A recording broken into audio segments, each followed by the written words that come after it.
Para sa swabing balita mga idol, isang malungkot na balita nga po sa mundo ng boxing dahil ang isang kilalang 2 Division World Boxing Champion na si Solani Teti ay pumanok na sa edad na 38 years old.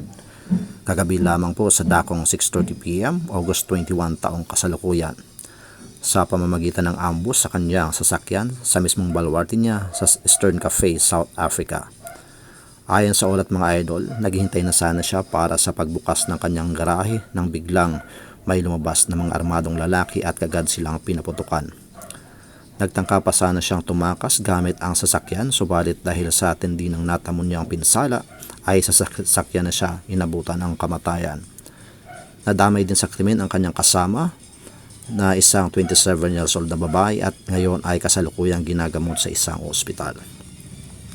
Naging kilala si Solani Teti mga idol, lalo na ng mga Filipino boxing fans, noong makasagupa niya si Casimero noong November 30, 2019 na kung saan nakuha ni Casimero ang panalo via third round technical knockout. Kaya't abangan din natin ang pahayag ni Casimero sa nangyaring ito.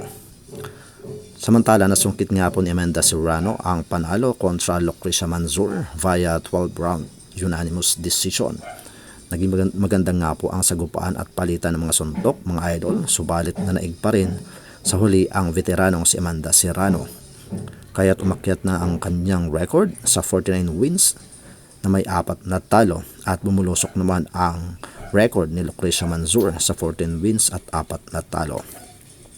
Sa kasalukuyan, si Amanda Serrano ay isang 7th Division World Champion na pinangambahang bumasag sa record ng ating pambansang kamao na si Manny Pacquiao.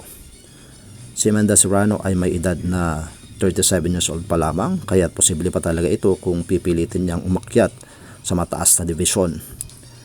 Lalo na't nakikitaan pa siya ng husay, liksi at galing sa larangan ng boxing. Sa iba pang swabing balita mga idol, nauna ay Inoue, binasag nga po ang katahimikan patungkol sa bumabati ko sa kanya at sinabing hindi siya duwag. Sinabi ng nga po ng company na Oya Inoue na lalabanan nila si Bam Rodriguez pagpasok lamang ng susunod na taon. At saka siya aakyat sa mas mataas na dibisyon para sagupain ang malalakas na kampiyon. Abangan daw natin at talagang isang malaki at nag-aalikabong laban ang ating masasaksihan upang patunayan na siya ay walang iniiwasang magagaling na boksingero.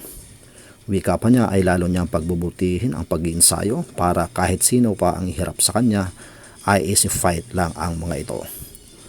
Right mga idol, para sa iba pang mga swabing balita, palike lang ang pag-subscribe ng aking munting channel. Maraming salamat po.